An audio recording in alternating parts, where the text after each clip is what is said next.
আব্বু, আমার মাথায় এখন চলছে সেই 6 মাস আগের ঘটনা যেটা তুমি অফিসের প্রথম দিনেই করেছিলে। একটু রাগী হয়ে বলল। আমি 6 মাস আগে আমি কি এমন করেছিলাম? ফ্ল্যাশব্যাক 6 মাস আগে আমি নেহা আব্বু আম্মু বসে সকালে নাস্তা করছিলাম। হঠাৎ আব্বু বলল, আব্বু নীল খাবার খেতে খেতে বলল। আমি খাবার খাওয়া বাদ দিয়ে আব্বুর দিকে তাকিয়ে আছি আর মনে মনে দোয়া করছি। কারণ আব্বু যতদিন আমাকে খাবার টেবিলে দেখেছে কোনো না কোনো বাস আমি অবশ্যই পেয়েছি। হঠাৎ নেহা আমাকে হালকা ধাক্কা দিয়ে বলল, নেহা, ওই ভাইজা কি ভাবছিস? আমি বেশি কিছু না আব্বু, আমাকে কোনো বাস দিব সেটা পরিকল্পনা করতাছি। নেহা, কি বললি? আমি না কিছু না। আব্বু, নীল আজকে তুমি আমার সাথে অফিসে যাইবা? আমার দিকে তাকিয়ে বলল। আমি ওহ, শুধু আজকেই? এটা কোনো ব্যাপার না, জানে বাঁচলাম। আব্বু, আজকেই না, শুধু প্রত্যেক দিন যেতে হবে। আমি মারডালা। আব্বু প্লিজ এই অত্যাচার আমার উপর করো না।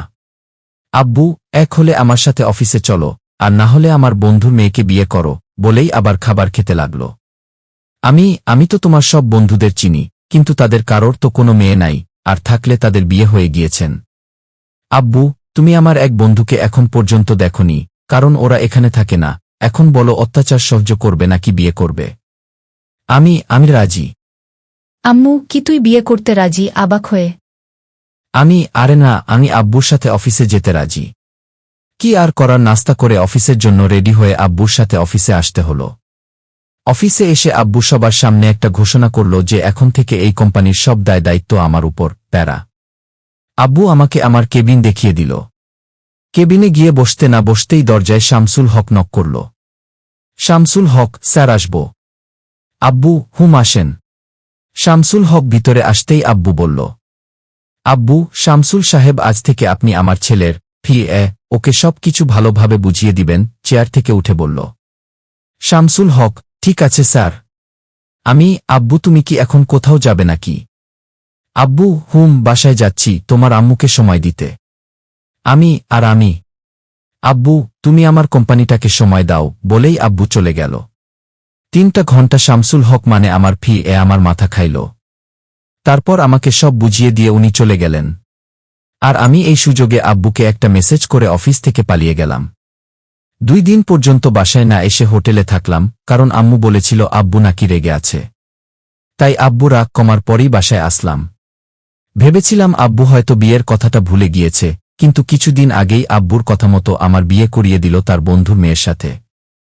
বর্তমানে আব্বু, এখন খেয়াল হয়েছে আপনার, আপনি কি করেছিলেন?